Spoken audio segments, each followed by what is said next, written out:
Two guys of Minnesota sports flowing in their veins. Mackey and Judd on Score North and ScoreNorth.com. It's time for another edition of Mackey and Judd's Statements and Questions. We took a week off last week because we had overflowing NFL takes that we had to get out of our system on the Purple Daily podcast feed. So we've got statements and takes and questions on things here. But a shout out to Park Dental. In fact, here's a statement. Park Dental is awesome. Just had my second checkup at Park Dental after jumping in with my new dentist last summer. For over 50 years, Park Dental has been caring for and cleaning teeth in Minnesota and Western Wisconsin.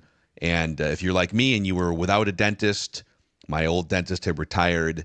And so I was looking around, scouring the internet, the earth, and Park Dental was recommended to me. And here we are talking about them now on Score North Podcasts. So, no cavities last week.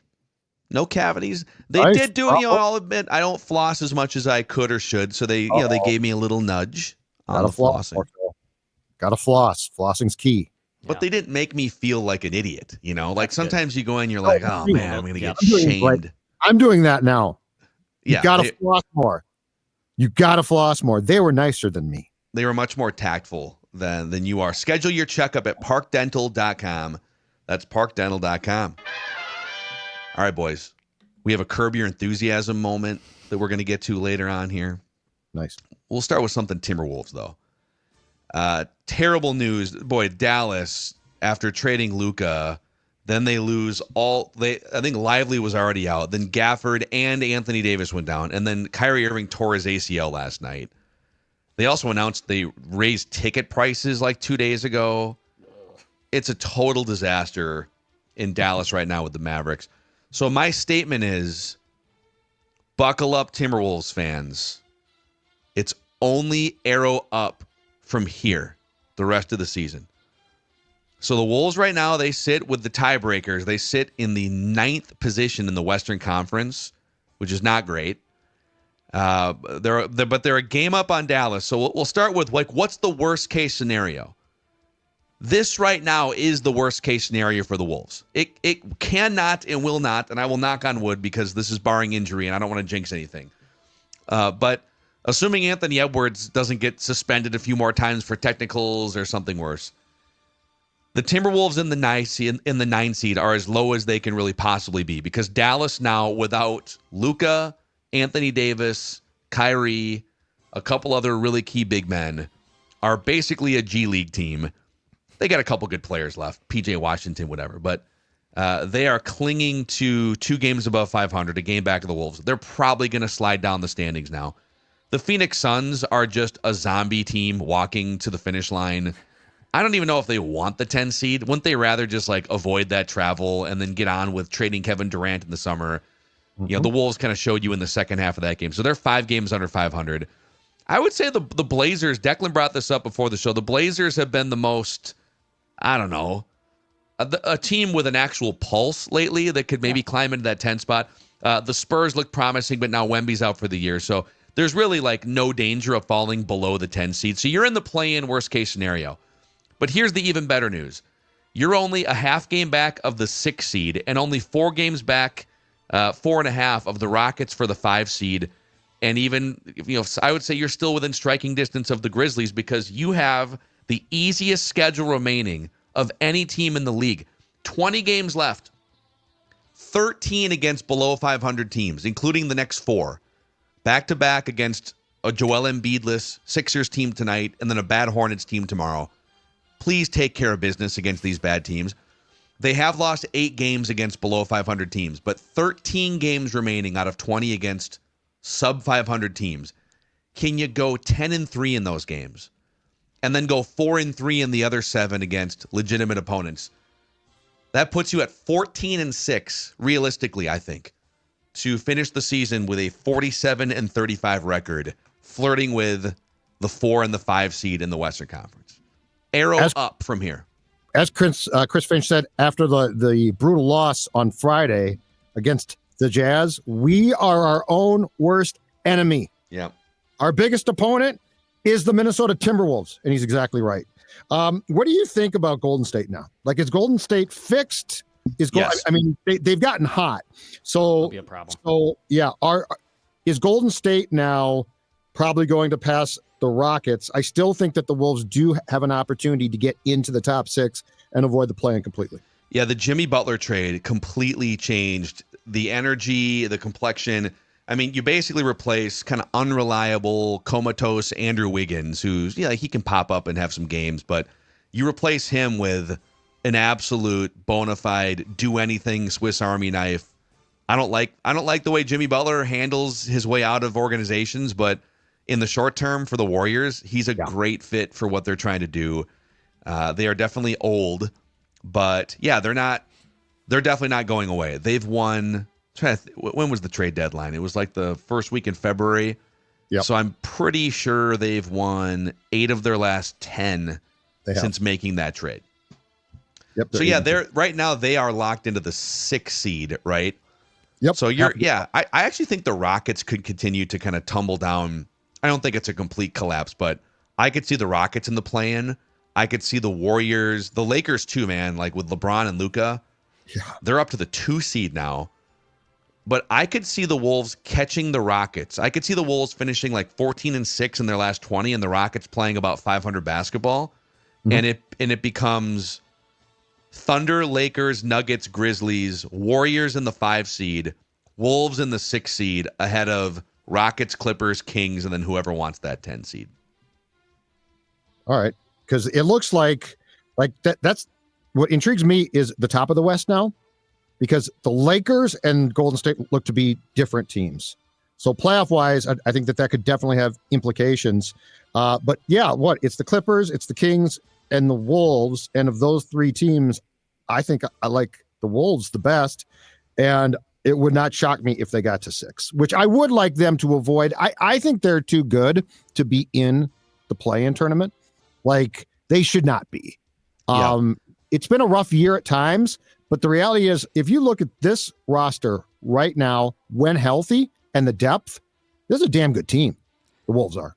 So Memphis, for the rest of the season, they have the 9th hardest schedule in the NBA, according to Tankathon. And then Houston's 22nd. So they have a sub 500 record or sub 500 schedule remaining. So basically, right, I mean, the math is, I don't know if they all have, I think the Wolves have a game, or the Rockets have a game in hand. But the Wolves have to play 6 games better, basically, right, from here on out than what the Rockets perform through the rest of the way. So with 2/3 of your games against below 500 teams, and you're not going to sweep them, but I would say 15-5 is not out of the question, in which case the Rockets would have to play like 500, which they pretty much have been for a stretch. So I don't know, Positive Phil is here with a handful of Wolves optimism for the last 20 games of the season. Jacqueline doing some hardcore math there. Really impressive. That was very difficult. Nice job. I went to NBA standings Tankathon. I was trying to really focus on doing both pages here. Yep, thank you. Out of your comfort zone big time. I know. Thanks for the burn. You want to go next? Sure, I'll go next. So I saw this thrown out from Big Cat on Barstool, and I kind of want to bring it to our show because I think it's worth discussing. So Big Cat brought up 2 time periods in the sports calendar year that are the worst. And think about this for sports fans. I don't think we can think about this from our side, which we are biased as media people that love to speculate and love to have reckless speculation and conversations. Is the current sports calendar period that we're in right now, which is post-Super Bowl, pre-NFL free agency, the worst for sports fans? Or is it those first 2.5, 3 weeks of July when it's just baseball? There's the All-Star break. There's those 4 days, I think, that are in the All-Star break. Those are the only 4 days in the 365-day calendar year that the 4 men's sports do not have a game going on. Is this period the worst for sports fans, or is the summertime?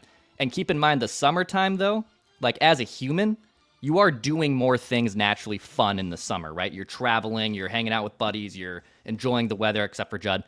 You're typically doing more fun things around the summer versus this cold spell, which we're in the winter months. Which period do you think is worse for sports fans? Is it this one, or is it the July one? With all due respect to Big Cat, you're missing you are missing, no pun intended, the proverbial big picture. This time is great.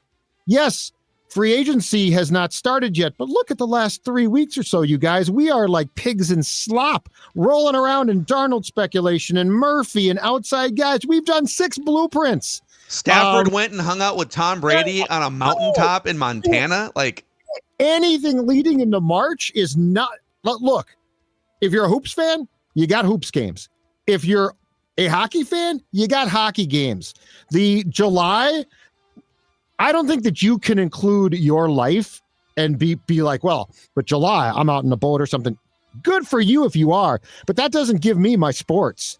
It's not even close. I have relished the past month, guys. Like, I have looked forward to being on this show I can't wake up early enough and get enough coffee flowing through my veins. I have relished got a lot today. As you can tell. So no, it's not even close for me. I love this. I'd love to argue with Judd here, but yeah, unequivocally, the second week in July through it's like through the end of August, because I don't find, once you get past the early part of training camp, it's really kind of like, there's like preseason doldrums too, where preseason football you got that quick hit of like the first preseason game, but then you're like, okay, I need regular season football and there's still a month to go. So I would even, once the NBA free agency week is over, which is usually the first week in July, and that's a super fun week because it's always crazy crap happening. Once you get to like July 9th or 10th, you get a little bump and baseball season we'll watch some baseball games, but baseball season gives you no appointment viewing really until the playoffs start. If you happen to miss a game on a Tuesday, Sunday Night Baseball is no longer appointment viewing. ESPN's like literally getting rid of it after the year. So I appreciate the talker from Big Cat, and also at least you have, like, if you're a big hockey fan or basketball fan, you have those. Any given night, I can watch Anthony Edwards light up some team for 44 points and posterize someone, Exactly. So yeah, I gotta say it's July. It's got to be July. Yeah. Again, I do think because we're in this space and we get to talk about all the fun things, or like if your Barstool, like they traveled to the combine, they got to do their I think media people probably like this time more than sports fans, but I do hear the case, if you're a sports fan, why you actually don't love this time period versus July as a sports fan. Just simple as a sports fan. I think if that's the case, you need to become a better sports fan.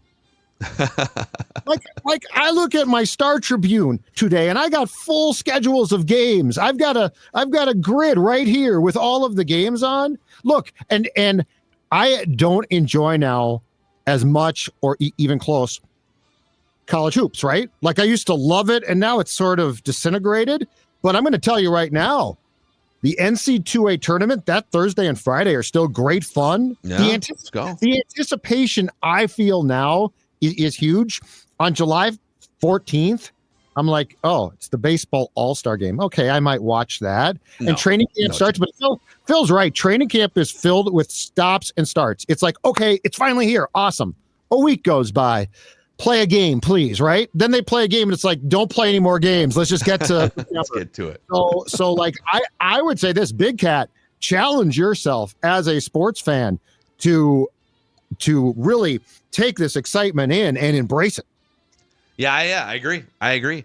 Also, like, at least for Purple Daily, oftentimes our biggest audience numbers are in the last week of February into March. To me, that tells me fans are much more with football content, much more engaged throughout the off season than they've ever been. I think a lot of people, myself a long time ago included, like, oh, the season's over, and now I guess maybe there's the draft coming up, but you check out until September, and the NFL has done a pretty incredible job just tricking us into being engaged for like 10 and a half or 11 months out of the year with their schedule release in May. The schedule release in May, and then the June Netflix series that they have pumped out the last couple of years. I owe you guys at some point here Mock 1.0 schedule. Mm-hmm. It's pretty busy right now, but at some point in time, I would say in April pre-draft, perhaps. Sure. Mock 1.0. Are you working on it now? I started. I have a write that down for tomorrow on the opener. Okay. But I started to look at permeations and things, and so let's just say that I am thinking about it. Yeah, bring that to the table. Interesting schedule. Yeah.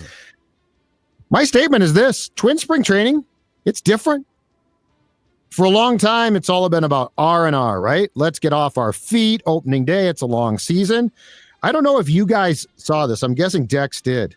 But something remarkable transpired on Sunday in the Twins game. Like jaw-dropping. Byron Buxton, for the first time in his career, spring training, regular season, playoffs, stole third base during a game. Love it. Byron Buxton stole third, and you might be like, he's never stolen third in a regular season game? I think he attempted, and he was thrown out in 2016. Okay. AJ, and actually, I think it was AJ Pierzynski, of all people, that threw him out. So for the first time in his life, though, he actually stole third base. But long story short, big picture here, if you look at the box scores and who's playing and who's traveling and what, it has changed. I'm not saying it hasn't seismically changed, but I would compare it to how O'Connell ran training camp, right? Like, it was just tougher. It wasn't 1995. It wasn't 2004 tough, but it was tougher. It's very clear that the Twins have a plan that spring training this year is going to be to prepare for the season. And Byron Buxton stealing third for the first time in his career with the Twins, I at least found to be a very intriguing thing. Yeah. We talked about it on a recent episode. Let's green light him. Him. Yeah, they did.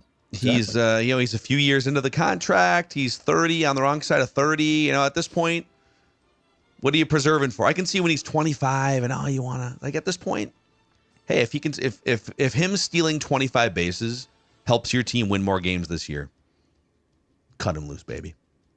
We had a quick little extra innings episode yesterday with AJ talking more because Wallner, once again, is batting leadoff on Tuesday here for the Twins in spring training. And there might be even some Kyle Schwarber-esque numbers there that Matt Wallner and Kyle Schwarber actually are tied together a little bit. Actually, 3 true outcomes-wise, Matt Wallner had a higher 3 true outcome than Kyle Schwarber last year. Like, he had more, in terms of his sheer number of... His percentage of plate appearances were higher of 3 true outcomes in the home run, strikeout, walk than Kyle Schwarber last season, which is pretty cool. And I can't tell if, the 3 true outcomes thing is... I don't know if that's, a praise. It shows that you are not versatile and have a hard time making contact. I mean, if you're going to load up on home runs and walks, that's awesome. The strikeouts you have to kind of live with. Yeah. That's where Schwarber at times is incredible, but also super frustrating. Mm-hmm. And he comes along, there's a long line of 3 true outcome guys the last 15 years, the Chris Davises and Mark Reynolds from the right side. It just screams big man. I'm a big man. I'm going to strike out. I'll walk, or what the hell? Let's go. Home runs. Yeah. But hey, if he's going to get on base and hit some home runs and have a high OPS, then all right, let's go, Matty Wallner. Okay. How would you have handled this Curb Your Enthusiasm moment that I experienced at Macy's? That's not a rip on Macy's, by the way. So I'll tell you, we were at Macy's. We were shopping for some bedding. It's time to get a new comforter for the bed.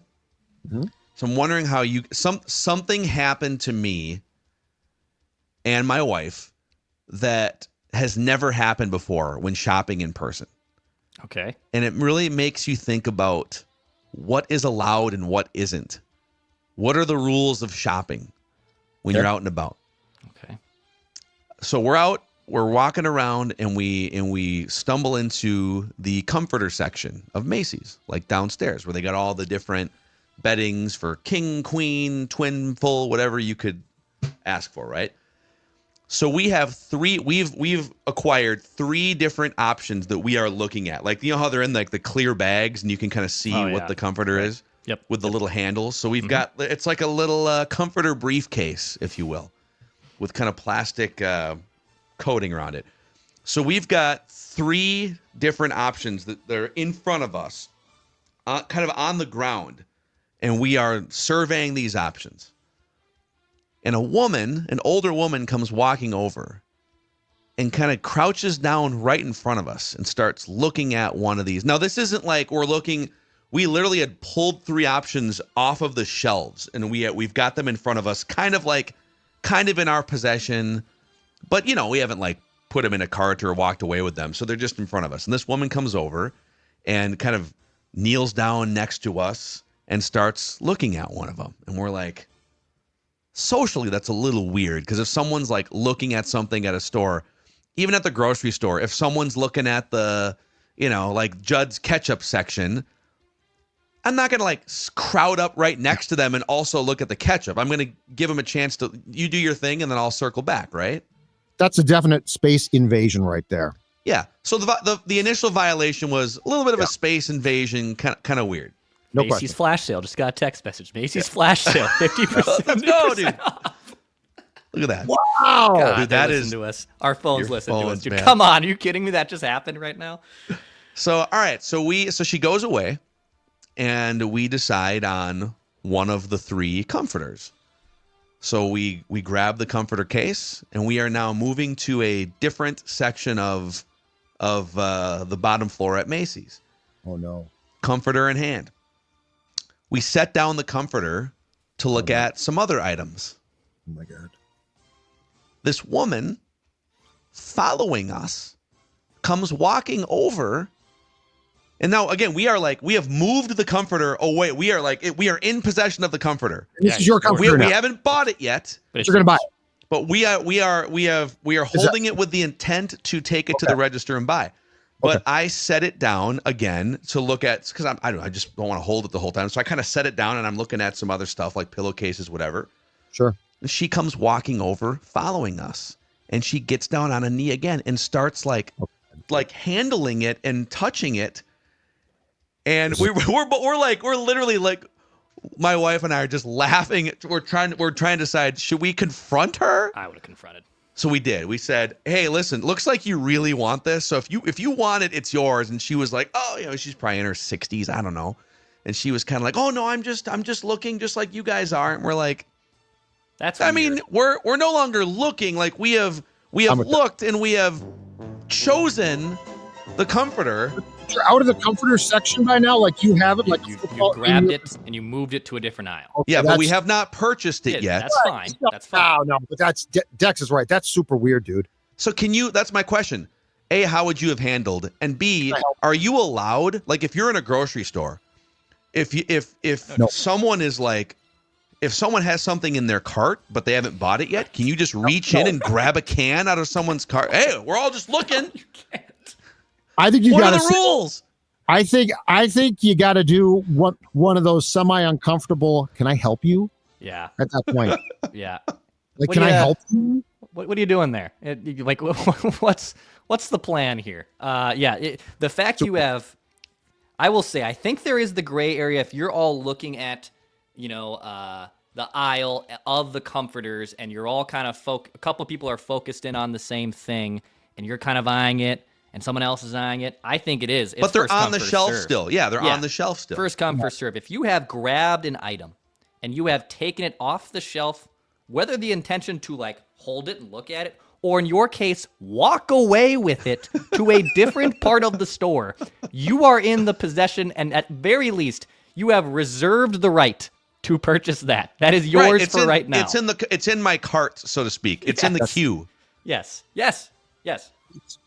This is First bizarre. of all, well, yeah, it's totally bizarre because first of all, it's 2025, so it's not like this is the only way to shop. Like it's not like 1-day sale on comforters. Come get yours while they last.